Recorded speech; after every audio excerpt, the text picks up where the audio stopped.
Good morning. I've been asked to speak on any subject. Now, that makes it easier and that makes it very difficult.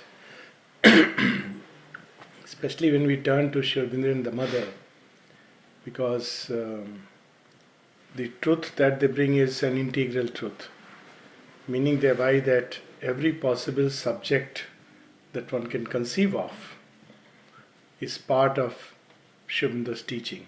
One of the beautiful observations, the mother says, who can understand Sri Aurobindo? He is as vast as the universe and his teaching is infinite. And it's so true. When we turn to Sri Aurobindo, we discover that even the smallest of things he speaks about, from the greatest of height and the widest of arc of vision to the most largest things that we can conceive of, like cycles of time, the yugas, how they go through, how there are cycles where civilizations come and go and vanish without leaving a trace. So he speaks about that. He speaks about the construction of the atom, if you like, and what is behind the atom. And he speaks about, most importantly, the relevance of our own life, and that I feel is the most important subject.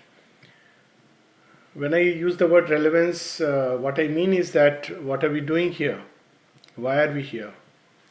I think it's a first fundamental question that at least I feel important to answer. At least that's how my quest started. What am I doing here? From the medical school. If all is dust, as my medicine teaches me, then the wisest people were those who were rushing to the nearest pot joint. What it means. There used to be ganja available, and they were brilliant people. And I thought, yes, they are brilliant, because if everything is dust, then nothing makes sense. If ultimately that's where we got to go, and that's the end of the journey. There's a brilliant Persian poet, Amir Khusro. So he speaks of it in this way, that dust unto dust, under the dust we lie, sans song, sans wine, sans singer, sans end. And if there is something, I don't know it, and I go away, then it's a big loss, because that something was the most important thing. So it's the most logical thing to search for that which we have heard about from those who have gone beyond the sphere of death, and know it not just this knowledge which we are going to share. What Sri Aurobindo brings is not just an intellectual knowledge. It's intellectual knowledge like a belief system. And it's all right, belief systems help us. Like there are a lot of people who talk about soul exists. All right. So it doesn't become real and living until we undertake the journey. We may have a good mobile, but if it doesn't have a SIM card, doesn't have a connection, then it's only a showpiece. It's okay, so much money is there, you have thrown and got a mobile, but it doesn't have a connection. So all these things should become not just a part of our mind and belief, but a way of life, and a way of, by that I mean not that, okay, this is my belief that there is a soul, therefore do not harm anyone. That's a way of life. But even that is not sufficient. But it must become a journey, a search. Because if there is something so precious and I do not know it, then it's my loss. So the knowledge that he brings is of that nature. It's a revelatory knowledge. But at the same time, it's not just a revelation which we have to believe in, it's a revelation towards which we can move and have our own revelation. So it should be an initiation into something where we undertake a path.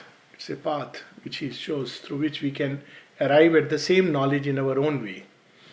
When we use the word arrive at the same knowledge, it's not something fixed. It discloses itself in a different way, in a new way to each one. So very often when we talk about soul and what happens after death, which I thought could be a good subject, it's not that every case will be exactly the same thing. Each of us would experience the revelation in our own way, and that's the beauty of it, that's the uniqueness of it, that's the vastness of this journey. So, nevertheless, coming back to the subject, we had three options. One was that we just have question answers so that we can cover a wide range of issues, anything from anything. As I said, Shobindu is vast. Or we are in this period of 7th, 8th, 9th, and when mother was asked about how should we spend these days, some of us may be aware that on 5th December, Sri Aurobindo withdrew from the physical life as we know it. And for 3 days, in fact for 111 hours, 5 days, 5th to 9th, his body was aglow with the golden light which slowly began to withdraw. And hence on 9th December he was interned in the Samadhi, and thousands of people went around as a last darshan. There was no air conditioning or anything to keep the body intact, but there were no signs of death apart from the fact that there was no heartbeat, no pulse, no breathing, and the body was suffused with the light. So when mother was asked how should we spend this period from 6th to 9th, 5th to 9th, she said in contemplating on what death is. In fact, there was another question that how should we spend our birthdays, and she said on knowing the purpose of life. And the two are very intimately connected, because to understand death is also to understand the purpose of a life. As I said, if there is nothing beyond the grave and the pyre, then actually it's quite a meaningless existence that we are leading here. And if there is something, then to discover it becomes our first logical necessity. So one option is we can talk about the mystery of death and rebirth. The other option is, so first was question answer, second is that we can speak about death and rebirth. The third is my favorite, we read some beautiful passages from Savitri and maybe connected to death and rebirth or any other subject which you would like. So let's start somewhere. How should we proceed? Should we have questions, or I just... Birth and death. Death is a good idea, even I thought so. Birth and death. Actually, we often believe that death is the mystery. There is a greater mystery, and it is birth. So I'm glad you spoke about birth and death. Birth is a mystery. We think about birth in terms of just a body coming out, and just as we think of death as the body going back to dust. But birth is a mystery in the sense, if we take the other view that there is an infinite existence. So what makes it limited? Original sense of birth in the Upanishads is to be limited by a form and name. That's the whole sense of birth, and that's why we have a great conception, not a conception, but the power that creates this self-limitation, and that is called Maya. So very often when we talk about Maya, we think something that cheats us and dilutes us, but Maya is a power of the divine which limits the infinite. It comes from the root Ma. Ma is Mata, Matra. Even now in olden times in India, and even now in Tamil we have many Sanskrit words. So when you use the word Matra, Matra is measure. So it measures out that which cannot be measured out. It is infinite, but it measures out. So there is one existence, but it measures itself out in this existence, that existence multiplies itself. It's a great mystery because there are different answers to it. In the Upanishads, Ekoam Bhayushyami, the one wanted to become many. So if you take the Buddhist view of why creation came into existence, it's desire. And it raises a question that, what was there in the infinite that made it desire this creation, where we are caught and trapped. We don't know which way to go. But Sri Aurobindo's conception is similar to the Upanishad, that is delight. It's delight that wanted to multiply itself manyfold. And that's why, regardless of all the difficulties and challenges of life, we still experience a joy in living, a joy in misery, a joy in pain, a joy in struggle, a joy in victory, even a joy in failure and fall. There is something in human consciousness that refuses to give up. Even the most, it's an extreme step that people sometimes take, but even then they believe that there would be a better state probably after I quit this life. So there is a joy or a delight of existence which is multiplying itself many, many, many times over. And it was necessary for this delight, if the delight of oneness has to become delight of many, manifold oneness, so it must multiply itself. And that's when birth came into being. For it is through birth and self-limitation that the one multiplies himself. Now it leads to one beautiful conclusion. That conclusion is that we are not here condemned by some power to undergo pain and struggle. It's not a fall in that sense. We are here because because of the original impulsion of delight. And if delight is the origin of creation, then to arrive at delight, to discover delight in many ways becomes also its most logical goal, because that's the original impulsion. Which means that a lot of, when we talk about spirituality, it's all about, we often hear about suffering and pain. That's not the path. The path is to grow towards a greater and greater delight. And how to grow towards a greater and greater delight? There is a very beautiful first sloka of the Isha Upanishad which gives us a clue. And it starts with Ishavasyam idam sarvam yat kincha jagatyam jagat. Tena tyaktena bhunjita magrida kasya siddhanam. By renouncing, thou wouldst enjoy all. So, when we talk about renunciation in spiritual life, it's not for imposing pain, but it's because we are preparing for something still greater. Still greater. So, all renunciation for is a greater delight of being. Now, pleasure is let's put it like this in a whole hierarchy of being. Pleasure is a very degraded version. And when you renounce pleasure, then you experience joy. When you renounce joy, you experience, it goes on till ultimately one is ready for delight. When we renounce smallness, we enter into vastness. So this is the journey from the small and the narrow and the experience of pleasure, pain and indifference towards the vast, towards the delight, the original delight of being. So this becomes the way of life. So this is the reason for birth, and all death can only be an incident or a means used by nature to spur us towards that. So you see what happens when death comes into being and we become conscious that there is death. So human beings, imagine a scenario where there was no death. So what will our life be like? Tragedy.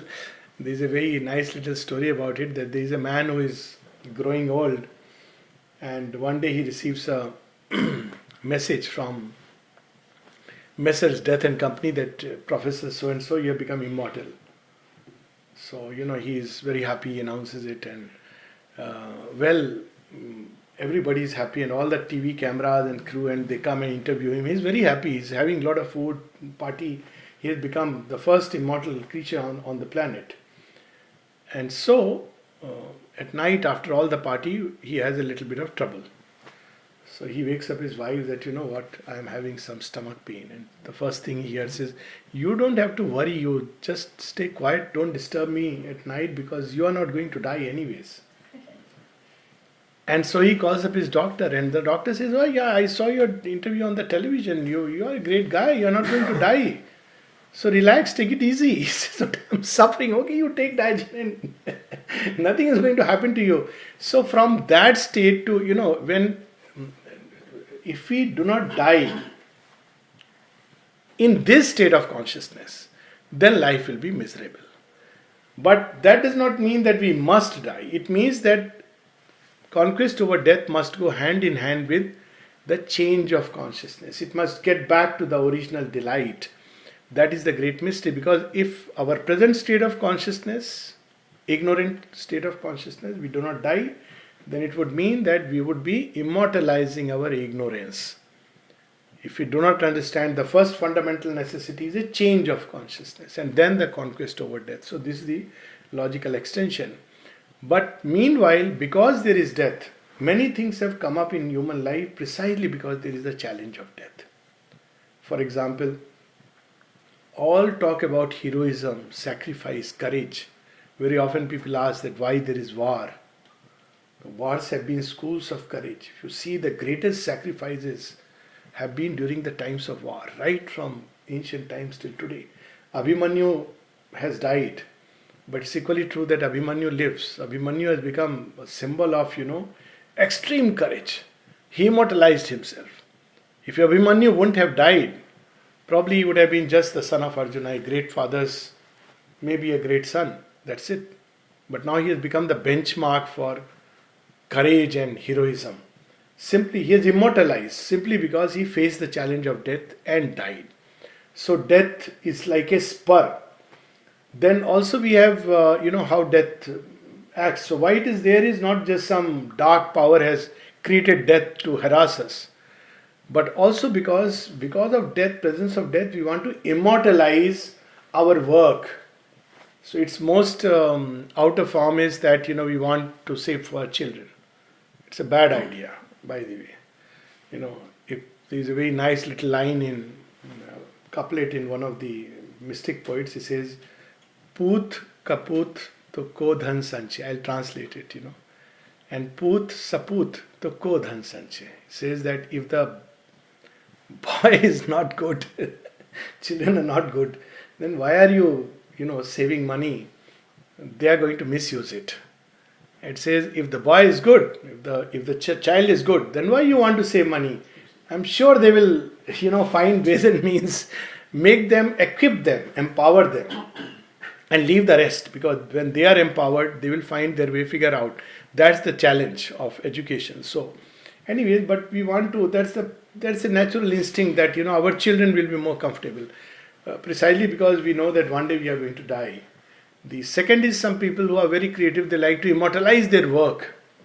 So we have that people have passed on, Shakespeare, Homer, our Vyasa, Valmiki, and the work continues to live. And not only live, it's a power, it's an influence. Even now, I remember my childhood days, and even now when I think about Ramayana and the kind of service that, Hanuman did, so inspiring. It touches the depth of your heart. So Valmiki is gone, but Valmiki lives on. Vyasa is gone, but Vyasa lives on. So there is a natural urge to exceed, to excel. It's a spur to help us go beyond the limits, because we know that we have a very short span of life, and within there is the instinct of immortality within it. So, but natural that we are driven to excel, to go beyond. So it's like a spur. Another challenge that death imposes, which is a very cryptic challenge, is to understand life, matter, the purpose of my existence. If people are told that you are going to live for 10,000 years, even now, as of now, we have this tendency, spiritual things, those things, we'll do it later on, post-retirement. So post-retirement, there is only one place to apply. That is the best graveyard in the world, possibly, the time will come. When the time comes, we probably won't be in a state, we won't have the energy. That's why when people say that spirituality is for old age, they do not know that how much energy is required in this endeavor. It requires a much greater, tremendous energy than in any other endeavor of life. I can tell you this from whatever, it's there in the books, but from very personal experience, having gone through medical schooling where you need a lot of energy and need a lot of study, and it's a hard work you have to put in. But when you take to this life, spiritual life, a time comes when you feel that every word that you are speaking uselessly is a waste. You need to conserve that energy. Because you need tremendous energy to go within, to discover the soul. All these are very beautiful terms. And they are wonderful experiences. But the magic circle of nature doesn't allow us to break through. It's like, we just heard that wonderful passage, Mother's words from Savitri, where she says, the last rock, cutting through the last rock. It's a rock like resistance. So that's why meditation, when people speak about meditation as a technique never has that fire in it to break the wall. Technique is good for a feel good experience, that every day I am following a method and I am sitting and, technique is like I have paid my debt to God, now it's God's turn. So I have done my bit. But spirituality is like a fire. And this fire has to grow, this energy has to grow and become more and more intense, more and more intense. And a time comes when this same concentrated energy, which is right now, all around spread into life, gets so intense like a laser, it cuts through the rock. It's a rock-like resistance. That's what Maya is about. It covers truth. And it covers why? Because there is the other part of mystery of death and darkness and ignorance, because we are not ready for that light. So just like its seed has to first go in the soil where it's nurtured in darkness. So our journey is in two stages. One is when through quite a few lives we grow through a dark phase, when we are really ignorant about the true purpose of our life, about who we are, even our identities. That famous story about Sphinx. So Sphinx is, one of the symbols of Sphinx is death. So Sphinx asks that, well, tell me about a creature which walks on 4 in the morning and 2 in the afternoon and 3 at night in the evening. And those who cannot answer, Sphinx devours them. Sphinx is a strange creature. Face of a woman and, body of a lion, and it has wings. So it doesn't exist. It's like, all kinds of things together. Except that it's a mystery. So it devours. And the great Oedipus says that I am the answer. I am the creature who, as a child, walks on 4. In my midlife, I walk on 2s. And when I'm old, I walk with a stick on 3s. I need some help, somebody. So through all this changing, there is a changeless reality within. But it's covered in a veil of darkness, which is what is called as ignorance in Indian thought. And because of this darkness, we all feel that I am this limited being. And this thought is inbuilt right from childhood, and this ignorance is reinforced and strengthened right from our birth. The first ignorance is, this is my surname. It starts from there. This is my surname. And as we grow up, this is my religion. By religion is meant my custom and culture and so on and so forth. And any spirit of true inquiry and seeking, when we have too many answers, there is a problem. So, like in India, we have two kinds of strange situations. One is that we have too many answers, all the answers available in the world. And for everything, we accept an answer. So, for example, the famous notion of rebirth. So I had this issue that what is this rebirth, that people die and after many lives you are given a punishment. Is that not what we have normally been told? Yeah. And isn't it strange? Imagine a God who is, and at the same time you speak about Daya mein, Karuna mein, Kripa mein. God is all grace, all blissful, all compassionate. What kind of compassion? You have done something 5 lives back and suddenly you are punished. Punishment can be there in the dispensation of justice, but logic demands that you should be told why you are being punished. Isn't it? And as they say, justice delayed is justice denied. It should be instantaneous. In the providence of things, you do a wrong thing, next day. Now, what's the point of 5 lives? Isn't it? But we don't raise this question because it's there. Somebody has told us and we believe it. We don't even bother who has told where, how it has come down the line, which scripture has mentioned it. The Gita speaks of very different when it speaks of rebirth and karma. So when we have too many answers, it sometimes can kill the seeking. So it's very important to keep this seeking alive. Books are meant to help us seek the answers in our own way. So same with Sri Aurobindo's book. There is a tendency sometimes to build a system around it, and that's not a very healthy thing. Give me a technique and now I have all the answers. No. These answers must become real and living within me. Otherwise, they will be another, belief system. There is a very subtle difference, but it's very important to understand this. So when we read a book like Savitri, it's to inspire and awaken in us something, the urge to seek and find. So anyways, so this journey is in two layers. One is in the womb of darkness, like a baby is in the womb where it doesn't know who its mother is, who he is, it has no identity. And when it is born, then it is a journey in the light. Same way, there is a long journey in darkness of ignorance where we do not know who I am, whether there is something called as the divine, even though the divine is nourishing us through all the things that we eat, Is it true? The divine is nourishing us, or, it's there in the Gita, but I had asked once this to a group of children and they came up with a very fantastic answer. So I said, what did you eat today? He said, idli. I said, idli, okay, but idli is made up of what? He said, rice. So rice, where did you get rice from? So from the market. Where did the rice come into the market? From the fields. So how did rice grow into the field?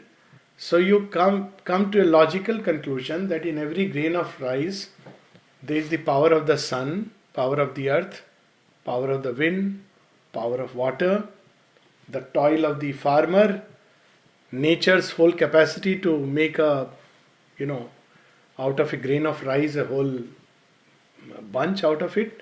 So you have in a grain of rice all these things which are there together.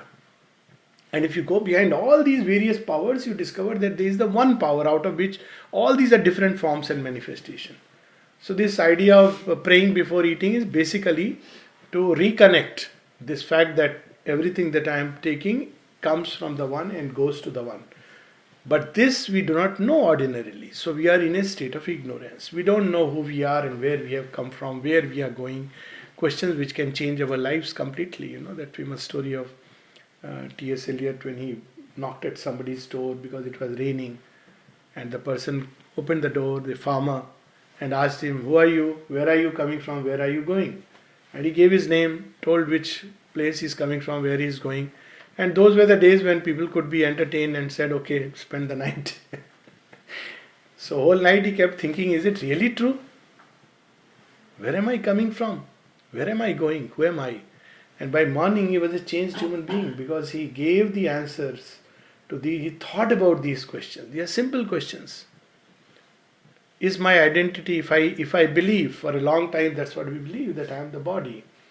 I am just this. I am, this is one of the paths of Jnana Yoga. In Jnana Yoga we are made to contemplate upon this aspect that who am I?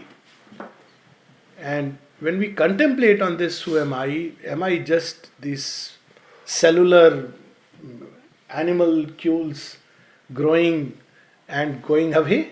If we contemplate on this, then we will ourselves discover that it cannot just be the cells, but there is something called as energy which feeds the cells. It doesn't need any deep contemplation to discover. Then there are different kinds of energies which feed the cell. We can enter into a whole world of understanding. This is the energy which we draw from food. That's the most basic energy. And there you have different types of food. So we don't even realize that it's not just a mechanical growth of the cell, but the energy. The food that, if someone asks that which is the best food in the world, my spontaneous answer will be my mom's food. And I think that will be the answer of almost everyone. Isn't it? So, regardless of the recipe, there is something in the food which is not found elsewhere. So food is not just food material, it's also a form of energy in which there is love and many intangible things which are added to it. It's a consciousness which is behind this energy which has gone and which helps us in nourishing. So we have behind energy consciousness which is put, behind the energy there is this consciousness. So when we look at life that way, we can well discover that we are not just a body but a state of energy, or rather a play of energy. And we are not just a play of energy but states of consciousness. That's how spirituality proceeds. That we have to catch, that is the fundamental thing. If you see a day from morning till night, we'll see that often people use the word mood. अभी ठीक नहीं है. Don't talk to me right now. I'm not in a good mood. What really is this mood? One is the feelings which come and go. If you go behind the feeling, we discover there are states of consciousness. There are states of consciousness when everything is beautiful. In that state of consciousness, whatever happens, we feel peace with it. And there is a state of consciousness when a small little pinprick, not even pinprick, the idea of a pinprick is enough to disturb us. Nothing has happened. Now, that's how yoga proceeds. Yoga goes back to that fundamental, that recover that original state of consciousness, so that we are able to, the energies which are moving us, depending on the state of consciousness, we have corresponding energies which come to us. Even if everything is fine outwardly, still, if the state of consciousness is not right, those energies will find their way and they will affect our body. So it's a whole science. It's not just a simple answer, seeking to the question, who am I? When we contemplate on this question, we discover that there are states of consciousness within us which are unclaimed. We have not even been aware. A simple exercise, and with which we can come to what the mystery of death itself. We don't know what happens after death, isn't it? I'm talking of experientially.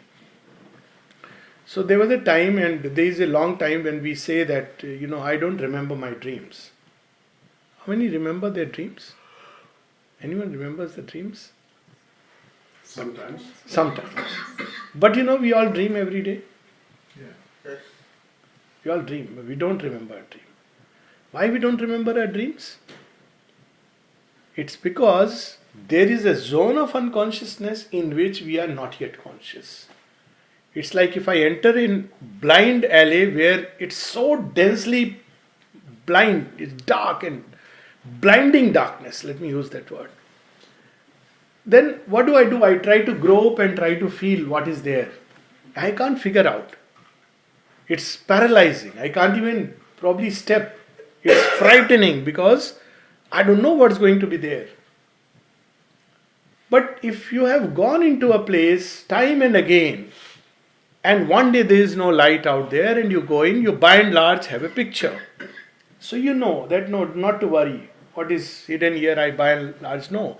But just as this blinding darkness in which we do not know, and that brings fear into us, that dream world about which we have no clue, we can extend consciousness into it. It's one of the first things that happens spontaneously when we undertake to yoga. We begin to become aware in domains where we are ordinarily not aware. So people often begin to remember their dreams. And then they can actually trace the whole journey from night when they went off to sleep till the morning. And then they can understand a whole lot of things which they didn't understand about their own life. Because dream world is imagine 8 hours, 7 hours, 6 hours, a wealth of information. And an information of which ordinarily we are not aware. Psychologist, as a psychiatrist, it's a very rich material to me. If somebody can recount the dream, I get almost a clue as to what's happening in the life. Because consciously the person will not speak about it. And it's not just dark, beautiful information about the person's own life. It can guide us as to what's going to happen next. I have seen people get premonitions in dreams of very strange kind. One was a very traumatic one where a lady actually saw 4 children, 4 corpses floating on water. And after 2 days, this actually took place. Only those 4 corpses were her own 4 children. Strange way they met together from different places. And they were playing a water sport and they died. Now imagine, this information which she had, could destiny be prevented? It raises questions. And if you ask from a spiritual perspective, it can be prevented. Only we are not conscious. So the problem is not death. Death is simply a state of unconsciousness through which we pass. Existence passes through a state of utter unconsciousness. But it is possible to become conscious. And if we become conscious, then it helps us because we get information, what is hiding out there, how to navigate through it. And quite naturally, life is the field where we have to practice this, becoming more and more aware. One of the elementary practices in yoga is to become conscious of what is the origin of all that we speak and do, what is behind it. And then we discover a whole world of falsehood which supports it. We almost become so habituated to it that we begin to believe it. Isn't it? Everybody whom we say, oh, you are wonderful, does it mean we really mean it? Isn't it? And sometimes we very often in so-called anger say, oh, I don't like you. Does it mean that you don't like? Isn't it? So it's a falsehood in which we begin to live. And we begin to believe it. So we have unconsciousness, we have falsehood. And we have the darkness which frightens us, fear. And therefore we are not able to know the mystery because we have not practiced. And then what we do is we begin to shrink more and more. What we should do instead is just the opposite movement, to widen, to embrace existence. But we start shrinking. Yoga is not about shrinking. Yoga is about widening at every level. Then we begin to become conscious. And when we become conscious of a dream world, what happens in a dream? Do we exist or we don't exist? It's strange, no? We exist, of course. Only it's a different kind of existence. Different mode of existence. We act in the dream world, but in a different way. The time-space continuum is very different. Sometimes it looks like a long time has passed, when actually you had just slept and woken up maybe after 10-15 minutes and you saw a whole life story. How is it possible? So basically what happens after death is we enter into another mode of existence. And since we have not practiced remaining consciousness in other kinds of existence than this gross outer existence, therefore we are not aware and we are carried helplessly. We can't navigate through that because we just don't know.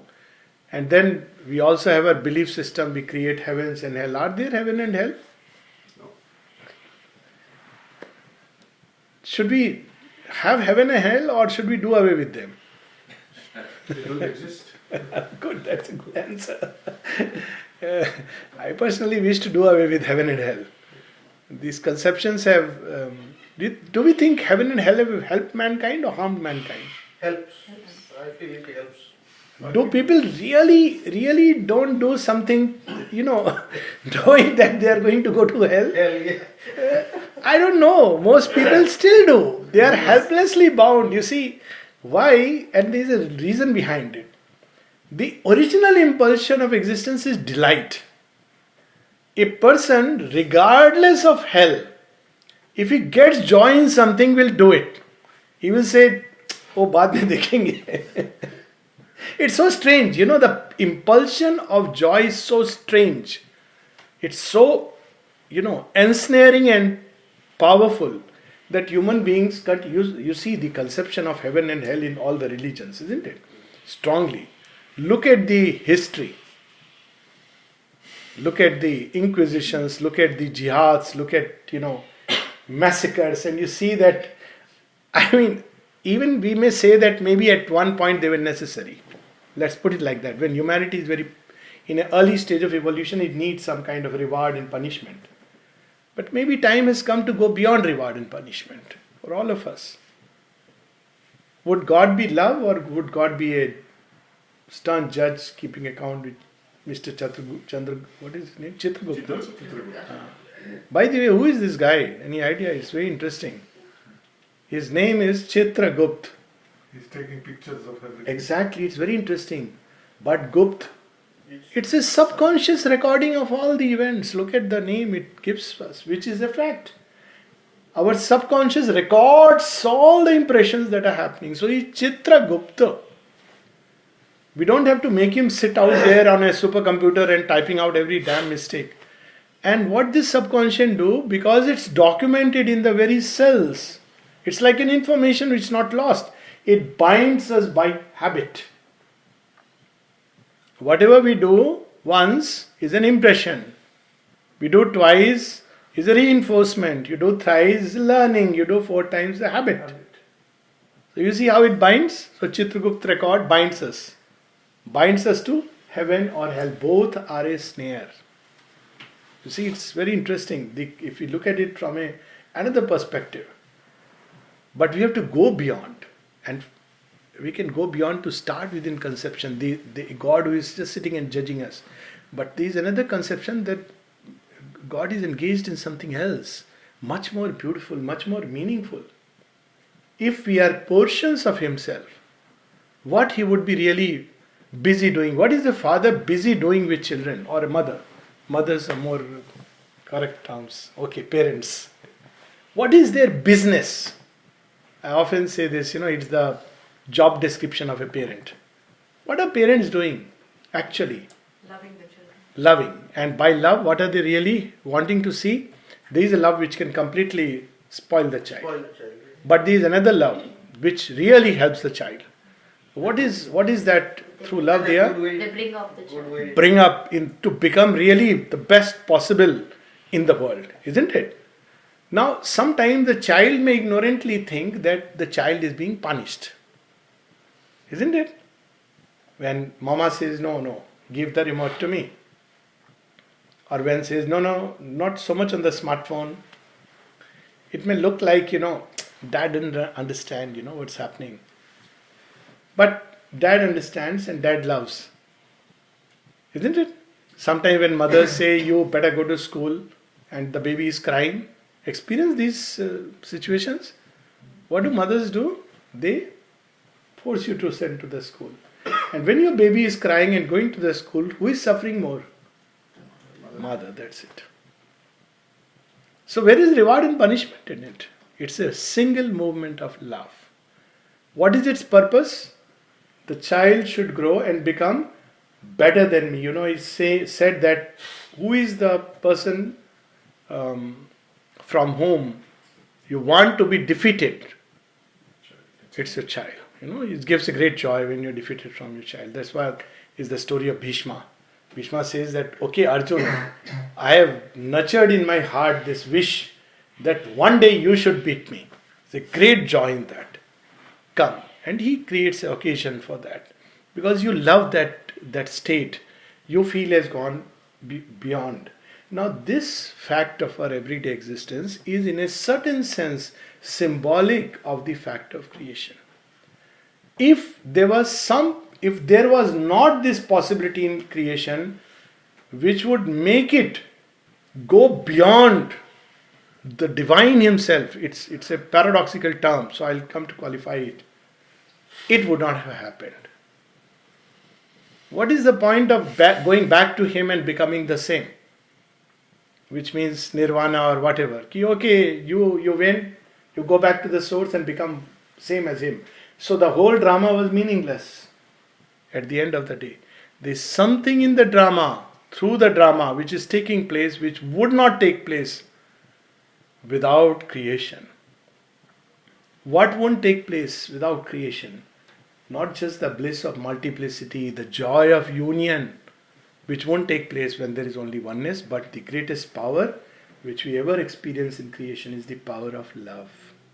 Love by its nature means otherness, and then that otherness comes back. And then with all the experience that we gain through lives, it's a growth. The divine in his original beatitude, and the divine as it grows through the divinity, as it grows through the experience of contact with the otherness of earth and the challenge and the forces where all these possibilities emerge out of the seed of divinity within us. It's something wonderful. And every experience of life basically is to help us grow in that direction. That's the only business divine is engaged in. Sometimes it looks like he's punishing us. Snatches away some toy, I was so fond of it. But he's wanting us to fly the real plane and not just play with the toy plane. So you see how the perspective changes. So when we are in an infant's consciousness or a child consciousness, he is punishing us and he is rewarding us. Like children say, small little children, "Mama, you are too bad." Isn't it? Sometimes children say that. "Gandhi mummy." When children, then what does Mama say? You will understand when you become a mom, when you grow up. A standard dialogue. She doesn't change her ways. She doesn't say, "Okay, fine, you have called me bad mom, therefore for tomorrow I'll give you all your favorite chocolates." She doesn't do that, mind you. She says, "You will know when you grow up." That's exactly what happens in our life. Sometime when we go through tough period and we say, "You are a bad guy out there." He says, "Okay, it doesn't matter. You may call me a bad guy. I'll take it. But you will understand when you grow up." And when we grow up, we discover there is no reward, no punishment. It was nothing else but love. That is the great secret we are here to learn and to express.